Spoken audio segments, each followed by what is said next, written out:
Olá pessoal, tudo bom com vocês? Eu sou o professor Rafael e na aula de hoje de ProInt, Matemática Enem, a gente vai dar início ao estudo da geometria espacial, um tema muito importante nas provas do Enem, sempre presentes, tá bom? Na aula de hoje a gente vai tratar dos conceitos iniciais. Bom, mas o que é a geometria espacial?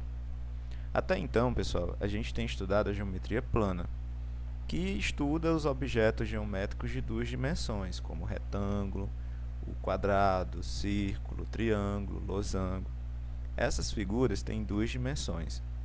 Só que agora, a gente, além dessas duas dimensões, comprimento e largura, por exemplo, a gente vai adicionar mais uma dimensão no nosso estudo, que é a altura. E nós vamos estudar agora esses objetos geométricos de três dimensões, que são chamados sólidos, ok? Bom, vamos conhecer alguns sólidos da geometria espacial. Eles são divididos em categorias. Cada sólido tem uma categoria. A primeira categoria notável aqui, que eu trouxe para vocês, é a categoria dos prismas, tá? Dois prismas são especiais.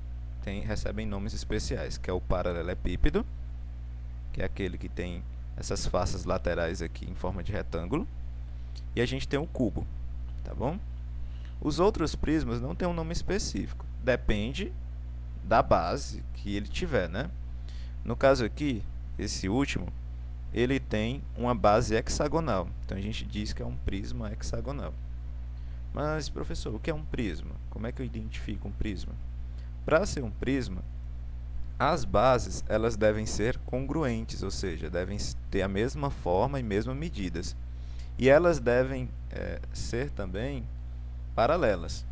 Então, se você tem duas bases que são congruentes, têm a mesma forma e a mesma medida, e elas são paralelas, você está diante de um sólido denominado prisma. Beleza? O cubo é um dos sólidos especiais, também notável. Todos os lados deles, as arestas, têm as mesmas medidas. Depois a gente vai ver o que é uma aresta na próxima aula, quando a gente for estudar os volumes ou capacidades desses sólidos. Outra categoria dos sólidos espaciais são as pirâmides, tá? A pirâmide ela tem um topo aqui, ok? Um bico. E a pirâmide ela recebe o nome de acordo com a sua base. Se a base for um quadrado, ela é uma pirâmide quadrangular.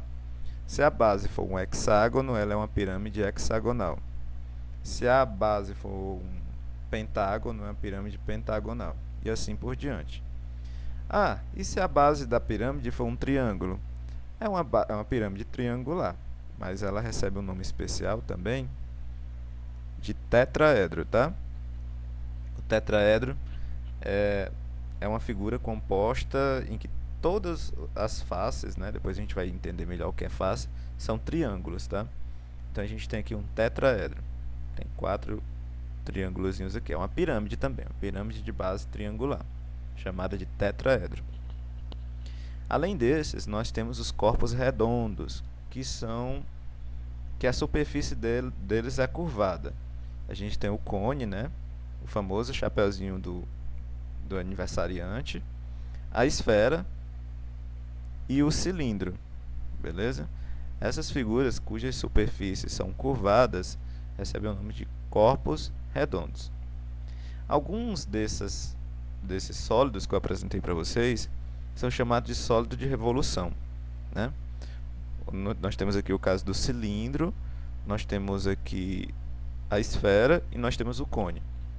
Se você pegar um retângulo e girar, vou pegar aqui um retângulo e girar ele, você vai formar o cilindro. Se você pegar uma circunferência, um círculo e girar, vai formar a esfera. E se você pegar um triângulo e girar, no eixo deles, né, vai formar um cone. Então, por isso que esses sólidos aqui são chamados de sólidos de revolução. Beleza? Professor, tem mais alguma coisa? Tem mais algum sólido que eu preciso conhecer? Bom, tem muitos sólidos. Mas para finalizar, eu queria apresentar para vocês os troncos, tá? Quando você pega uma pirâmide e corta ela no meio, tem até a figura aqui de uma serra, como se ela fosse serrada, e esse corte ele tem que ser paralelo à base, tá? Você tem um tronco. No caso aqui, esse tronco de cone, a gente vê muito ele em bases de troféu, por exemplo, né? Aquela basezinha do troféu, onde é colocado a escultura, a imagem ou coisa do tipo, normalmente é um tronco de pirâmide, que é uma pirâmide que foi dividida, que foi cortada. A parte de baixo, essa parte aqui, tá? É que é denominada tronco. Além do tronco da pirâmide, nós temos também o tronco do cone, né? Observe que o cone aqui, ele está incompleto, ele foi serrado aqui, né? Então, claro que esse corte ele deve ser feito de uma forma especial, tem que ser paralelo à base, não pode ser torto, tá? E aí nós temos um tronco, beleza? Esse tronco de cone, ele lembra muito um objeto da nossa casa que a gente utiliza, que é o abajur, aquela partezinha de cima que fica protegendo a lâmpada, normalmente são troncos de cone, tá? Bom, com o que a gente aprendeu hoje, vamos agora para a relação de Euler, tá? Leonhard Euler. Eu trouxe aqui para vocês um sólido e eu apresento para vocês as partes desse sólido. Aqui, no caso, eu trouxe um cubo, por exemplo, né? No cubo nós temos a aresta, que são essas linhas aqui, essa linha verde aqui que eu estou apresentando para vocês é uma aresta, tá? Quantas arestas tem o cubo? Tem 12. 4 em cima, 4 embaixo e 4 ao redor dele, né? Então, a aresta é essa linhazinha aqui de suporte do cubo. O vértice são as pontinhas, tá? São as quinas. Então, aqui, por exemplo, no cubo eu tenho 1, 2, 3, 4. 4 vértices em cima. 1, 2, 3, 4. 4 vértices embaixo. São 8. E por último, nós temos a face, que é essa superfície aqui, né, de encontro das arestas. No cubo aqui, o cubo é como se fosse um dado, tá? Aquele dado que você tem, né? Você tem em casa. Ele tem 6 faces, tá? Tem uma na frente, uma atrás, de um lado, do outro, em cima e embaixo. São 6 faces. Euler determinou uma equação que relaciona o número de arestas, de vértices e de face. Essa relação, essa fórmula é chamada de relação de Euler, tá? Ele diz que se você somar o número de vértices com o número de faces, vai dar igual às arestas mais 2.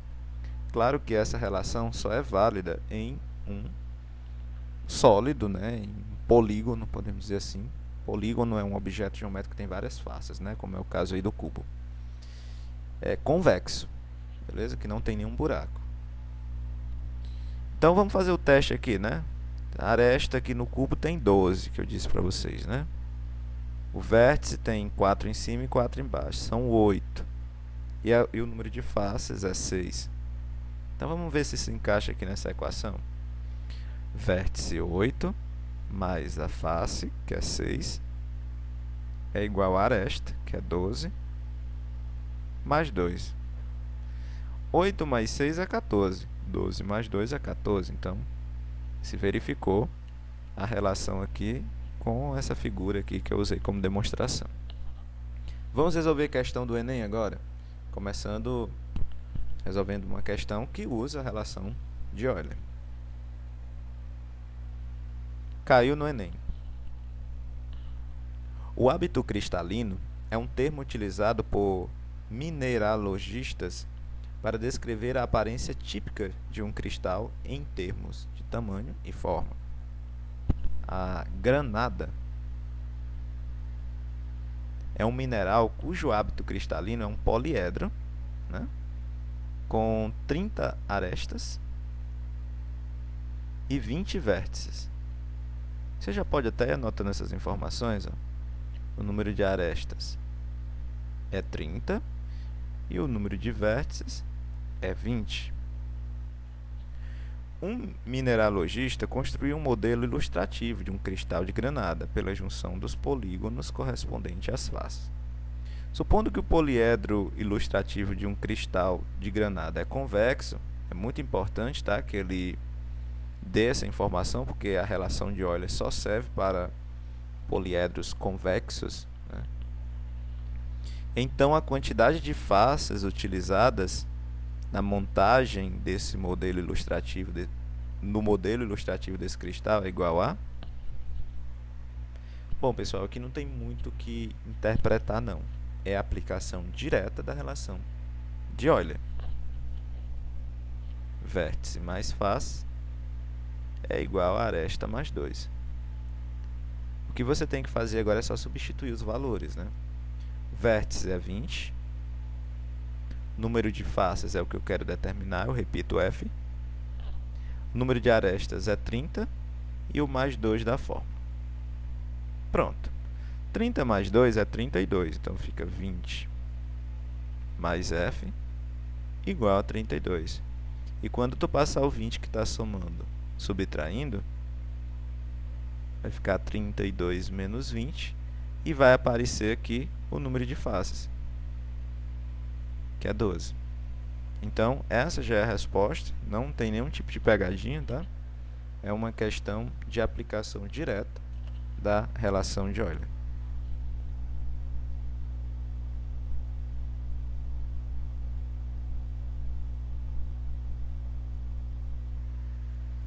Beleza, vamos para a próxima. Para um modelo de troféu, foi escolhido um poliedro P, obtido a partir de cortes nos vértices de um cubo. Com um corte plano em cada um dos cantos do cubo, retira-se o canto, que é um tetraedro de arestas menores do que a metade da aresta desse cubo. Cada face do poliedro, então, é pintada usando uma cor distinta das demais faces. Pergunta: com base nas informações, qual é a quantidade de cores que serão utilizadas na pintura das faces do troféu? O troféu, pessoal, ele é obtido a partir de cortes nos vértices de um cubo. Então, você vai pegar cada vértice do cubo e vai cortar. Vai aparecer mais ou menos isso aqui, tá?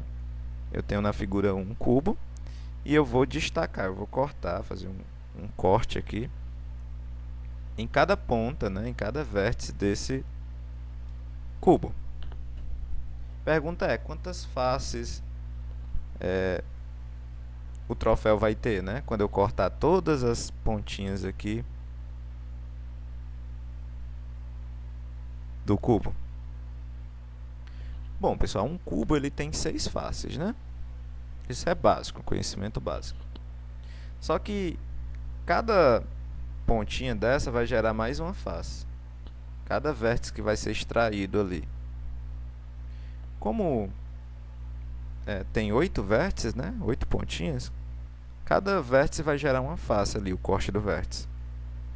Então, são 6 faces do cubo.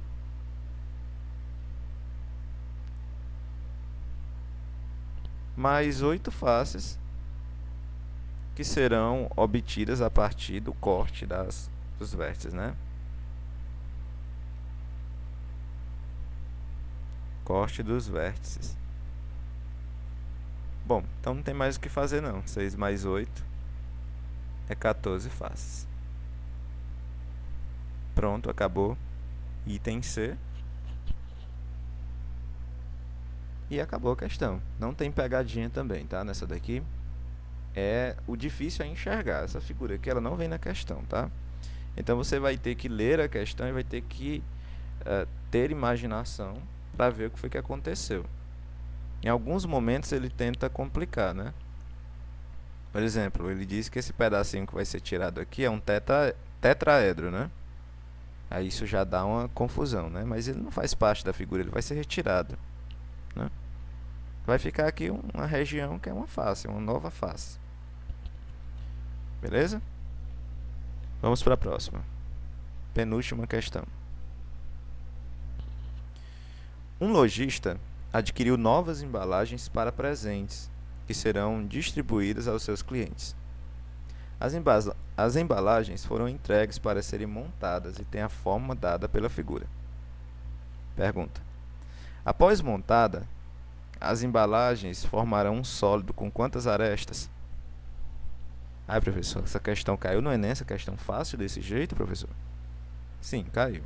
Mas cuidado para não ser enganado, tá? Porque ele quer o número de arestas, tá, do sólido após ser montado, tá? Então algumas vão coincidir, você tem que prestar muita atenção nisso. Observe que aqui na lateral nós temos retângulos, ok? E aqui na parte de cima nós temos um pentágono e aqui embaixo nós temos um pentágono. Então isso aqui é um prisma de base pentagonal. Ele montado, pessoal, é mais ou menos assim, ó. Beleza? Tem que tomar cuidado, porque se você contar aqui 1, 2, vai estar contando duas vezes a mesma aresta, né? Porque eles vão se juntar aqui quando for montar. Beleza? Então você, na sua mente, tem que montar esse cubo. E você vai ver que essas arestas aqui, ó, elas vão encaixar no pentágono de cima. E essas arestas aqui, elas vão encaixar no pentágono de baixo. Então você não conta, tá? Você conta só o pentágono e as arestas laterais. Tomando cuidado que essa última, quando fechar com essa, vai contar só uma, tá? Porque elas vão fazer parte da mesma aresta, vão formar a mesma aresta. Bom, se você conseguir imaginar o pentágono, na verdade o prisma de base pentagonal montado, você vai ver que tem 5 arestas aqui em cima, 5 aqui embaixo e mais 5 aqui no contorno. Logo, aqui em cima são 5, né? 1, 2, 3, 4, 5. Aqui embaixo são 5. 1, 2, 3, 4, 5. E aqui no meio são mais 5 arestas. Então, obviamente, são 15 arestas. Beleza? Então, essa questão é uma questão que envolve não só os conceitos da geometria espacial, mas também a imaginação, né? A gente tem um sólido, mas ele não está montado, ele está planificado. Então, você vai ter que utilizar da sua imaginação e do seu conhecimento para enxergar esse sólido montado e contar dessa forma as arestas. Próxima questão. Uma rede hoteleira dispõe de cabanas simples na ilha de Gotland, na Suécia, conforme a figura 1. A estrutura de sustentação de cada uma dessas cabanas está representada na figura 2. A ideia é permitir ao hóspede uma estada livre de tecnologia, mais conectada com a natureza. A forma geométrica da superfície cujas arestas estão representadas na figura 2 é... Inclusive eu já repeti aqui essa parte, né? Já tinha sido escrita ali em cima. Então vamos aqui para o item. Tetraedro, pirâmide retangular, tronco de pirâmide, prisma quadrangular reto ou prisma triangular reto.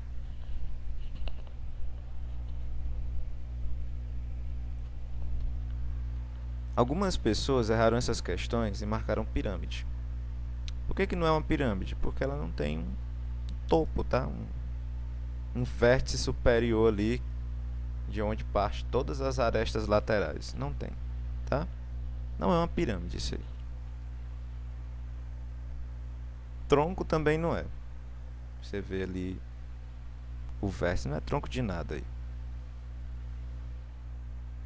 Prisma quadrangular reto. Não tem base quadrada, pessoal. Isso aqui é um prisma triangular, só que ele está deitado, por isso que é difícil a visualização. Se eu colocar em pé aqui, ó, facilmente você vai enxergar. É um prisma de base triangular. É um prisma triangular. Ele é reto porque, observe na figura que todos os ângulos aqui são de 90 graus, ok? Então ele está perfeitamente alinhado. É um prisma, esses ângulos de 90 graus eles garantem que essas bases elas são paralelas e naturalmente pela figura aqui a gente observa que as duas bases são congruentes, tá? São dois triângulos. Então é um prisma triangular reto. O que é que dificulta a visualização nessa questão? O fato de estar deitado, beleza? Mas quando a gente fala de geometria, tanto na plana como na espacial, o objeto ele continua sendo o mesmo, independente da posição que ele ocupa. Então aqui nós temos um triângulo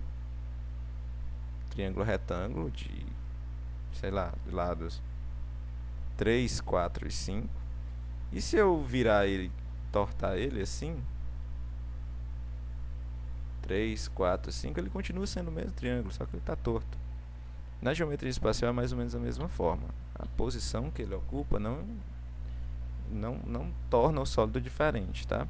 Então aí nós temos um prisma triangular reto que está deitado. Pronto. Beleza? Então é isso aí. Espero que tenha dado para entender os conceitos iniciais da geometria espacial. E na próxima aula vou passar para vocês uma atividadezinha de 4 questões, tá bom? Obrigado pela atenção.